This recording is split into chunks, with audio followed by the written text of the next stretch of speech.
교회력 중에 세례를 받기 좋은 날이 4번 정도 있는 것 같습니다. 첫 번째는 부활절입니다. 무엇보다도 부활절을 향해 가는 사순절이라는 40일의 기간, 실제로 40일이 넘지만 사순절을 통하여서 자신의 죄를 고백하고 또 자신을 돌아보고 또 경건 훈련을 하면서 세례를 준비하는 기간으로 삼을 수 있죠. 전통적으로 사순절은 세례자를 준비시키는 기간으로서 아주 적극적으로 활용되어 왔었죠. 그리고 부활절의 테마와도 아주 잘 맞죠. 사순절에 예수님의 고난에 동참하면서 우리의 죄된 모습들을 내려놓고 그리고 예수님의 부활과 함께 우리도 새로운 삶으로 거듭난다 하는 차원에서 부활절에 세례를 베푸는 것은 아주 좋은 것 같습니다. 그리고 두 번째는 성탄절인데요. 성탄절도 역시 마찬가지로 성탄절을 향해서 가는 대림절이라는 시간이 있지요. 4주간을 통하여서 세례 교육을 하고 이렇게 시간이 주어진 것뿐만 아니라 성탄절 역시 어둠에서 빛으로 전환되는 절기이기 때문에 우리의 어두운 삶을 뒤로 하고 이제 새로운 삶으로 나아간다, 밝은 빛으로 나아간다는 고백을 그 안에 담을 수 있을 것 같습니다. 그리고 세 번째는 성령 강림절입니다. 사도행전을 보면 첫 번째 성령 강림절에 사람들이 성령을 받고 방언으로 말하니까 사람들이 야 너네 그거 술 취한 거 아니냐 비난을 하죠. 베드로가 일어나서 갑자기 엄청나게 진지하게 설교를 해요. 그리고 설교한 다음에 세례를 받으라고 하니까 3,000명이 세례를 받았다고 합니다. 3,000명이 세례를 받았다. 성경에서 한 번에 가장 많은 사람들이 세례를 받은 장면이라고 생각이 되는데요. 성령 강림의 결과는 세례 받은 사람의 공동체, 교회였잖아요. 그런 면에서 성령 강림절에 세례를 받고 또 공동체성을 다시 한번 확인하는 것도 의미 있는 것 같아요. 그리고 네 번째는 주현절입니다. 주현절은 원래 1월 6일인데 우리가 실제로 주현절을 제대로 지키기 어려운 현실적인 조건들이 있기에 보통 주현절이 지나고 나서 첫 번째 주일, 보통 1월 둘째 주 정도가 되는데요. 주님의 수세주일로 지키는 전통이 있습니다. 예수님께서 세례를 받으시는 장면을 다루는 거죠. 그런데 그것은 단순히 예수님의 세례만을 기억하는 것이 아니라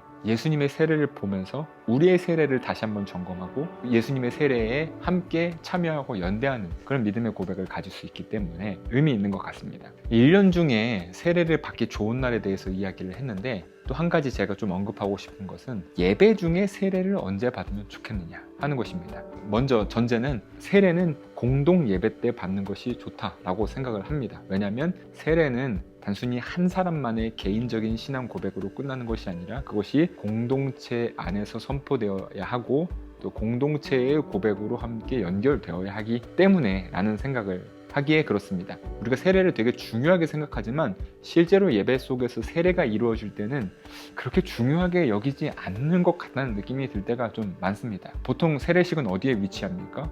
광고 시간에 아니면 교회의 다른 행사들이 보통 그렇게 끼릴 때 그 시간이 보통 다 마련되어 있잖아요. 거기에 들어가죠. 그게 앞이 됐든 뒤가 됐든 특별 순서가 들어갈 때 세례식이 들어가는 것 같아요. 근데 세례식은 사실 1년에 몇 번 안 하잖아요. 그리고 세례식이라는 것이 얼마나 중요합니까? 새로운 생명으로 거듭나는 그 예식이 얼마나 중요해요. 제일 중요한 것 중에 하나잖아요. 그렇기 때문에 세례식이 있는 날은 그 예배에 세례식이 메인이 되어야 한다라는 생각을 전 합니다. 빨리 세례하고 다른 순서하고 다른 순서 중에 세례가 하나 얹혀지는 게 아니고 세례식이 있는 날은 세례식이 제일 중요한 행사다 라는 마음가짐으로 세례식을 대해야 된다고 생각을 합니다. 그래서 다시 이야기로 돌아와서 세례식을 어디에 배치하는 것이 가장 좋겠냐고 생각하냐면 설교 다음에 세례식이 있는 것이 제일 좋다고 생각을 합니다. 왜냐하면 아까 사도행전 이야기도 했지만 말씀을 듣고 세례를 받는 거거든요. 그리고 성경에 보면 뭐라고 써 있습니까? 믿음은 어디에서 난다고 써 있죠? 들음에서 난다고. 믿음은 들어야 나오는 거죠. 세례라는 것이 기본적으로 우리 믿음의 고백인 것이니까. 그리고 여기서 추가로 한 가지 더 이야기하자면 사도신경도 마찬가지라고 생각을 하는데요. 사도신경을 우리가 예배 시작 시간에 하는 경우가, 그러니까 앞부분에 하는 경우가 많아요. 저는 그것도 의미 있다고 생각합니다. 우리가 예배로 나오면서 우리의 믿음의 고백을, 공동체의 고백을 가지고 나오는 것, 믿음을 고백하고 하나님 앞에 서는 것, 그거 되게 중요하죠. 그런데 아까도 말씀드렸다시피 믿음의 고백은 먼저 들어야 나온다. 우리가 먼저 하나님으로부터 계시를 받기 전에 우리가 먼저 하나님 앞에 할 수 있는 것은 없다. 저는 고백은 응답이라고 생각하거든요. 계시가 있고 거기에 대한 반응과 응답, 그러니까 말씀이라는 계시, 그리고 사도신경 혹은 세례라는 응답이 있는 것이다. 저는 기본적으로 그렇게 생각을 합니다. 그리고 거기서 끝나는 게 아니죠. 세례식이 있는 날은 세례만 하고 끝나는 게 아니라 세례식 다음에 성찬이 따라와 주면 참 좋다. 왜냐하면 세례를 받게 되면 가시적으로 일어나는 변화가 거의 없잖아요. 하늘의 음성을 들었을지 몰라요. 내면에서는 어떤 일이 일어났을지 몰라요. 그런데 세례를 받은 사람과 받지 않은 사람의 가장 분명한 차이는 무엇이냐? 성찬에 참여할 자격을 얻게 된다는 거예요. 세례를 받은 날 나 세례 뭐 이거 받은 거야? 만 거야? 할 때 그동안 받지 못했었던 성찬이 내 앞으로 다가올 때 내가 세례 받은 사람이구나. 그것을 다시 한번 확인할 수 있다는 거죠. 그 세례식 있는 날은 성찬을 하는데 세례 받은 사람을 제일 먼저 주는 거죠. 빵과 포도주를. 그러니까 나중된 자가 처음 된 거죠. 아무튼 그런 식으로 예배 순서들이 이렇게 맞물려서 들어가도록 구성을 하는 것이 어떨까. 물론 세례식이 예배 앞에 나온 것도 전 좋다고 생각을 해요. 예를 들면 죄의 고백 을 하고 나서 세례식이 오는 것도 자연스럽죠. 세례라는 것은 기본적으로 죄된 나는 죽고 새로운 삶으로 살겠다는 결단이니까 죄의 고백과도 연속성을 가질 수 있기 때문에 저는 앞부분도 좋다고 생각합니다. 그러니까 제가 드리고 싶은 말씀은 뭐냐면 이게 앞에 나와야 한다, 뒤에 나와야 한다 이런 게 아니라 우리가 중요하게 생각하는 그 예배의 요소들이 각각 중요하지만 이것들을 어떻게 연결시킬까에 대한 고민이 있어야 된다는 거예요. 물론 하나하나가 다 중요하지만 전체 예배에서 이것이 어떤 맥락에서 어떤 기능과 어떤 이야기를 우리에게 해주는가, 그것을 알고 혹은 그것을 의도하고 예배를 기획하는 것이 굉장히 중요하다. 절기 얘기도 마찬가지예요. 큰 이야기 속에 우리의 세례 예배를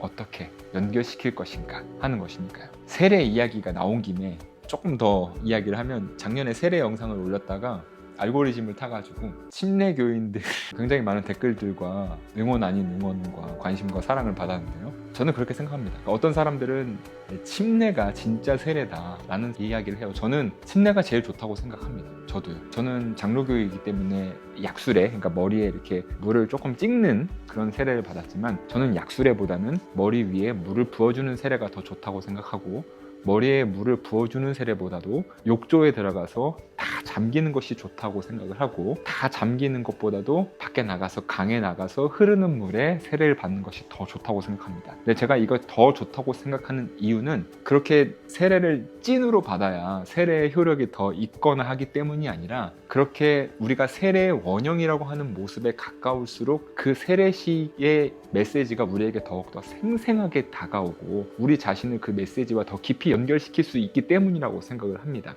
약수례를 받으면 세례는 제대로 받은 것이 아니고 침례를 받아야 제대로 받은 것이다 라고 이야기한다면 뭐랄까요? 그 예전에 영화 중에 토르 몇이었는지는 기억이 안 나는데, 그 망치가 부서지는 이야기가 있었던 게 있었어요. 망치가 부서져가지고 나는 이길 수가 없어요, 망치가 없어요 막 이렇게 토르가 징징거리니까 아버지 오딘이 환상은 아니고 꿈인가? 아버지 오딘이 뭐라고 합니까? 네가 망치의 신이냐? 그 토르는 망치의 신이 아니잖아요. 망치는 단지 자기 능력을 발휘하기 위한 도구인 거지. 마찬가지라고 생각해요. 우리 하나님이 물의 신은 아니잖아요. 물에 다 적셔져야 제대로 구원을 받고, 물에 덜 적시면 구원을 못 받거나 덜 받거나 그런 거 아니잖아요. 저는 세례는 두 가지 요건만, 첫 번째는 당연히 물입니다. 그리고 많으면 많을수록 좋다. 그리고 두 번째는 삼위일체의 이름이다.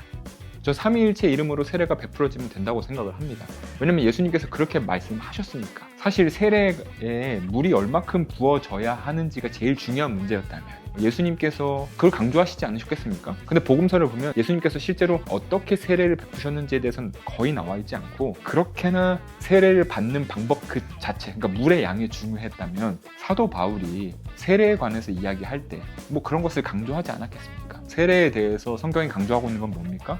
물의 양이에요? 아니에요. 세례받은 사람의 삶에 대한 이야기를 성경에서는 다루고 있지, 세례를 주는 방식, 방법, 물의 양 중요하게 다루고 있지 않다는 겁니다. 그래서 저는 세례는 두 가지, 물, 많으면 많을수록 좋죠. 그리고 삼위일체의 이름, 그리고 한 가지 더 추가하자면 공동체 정도.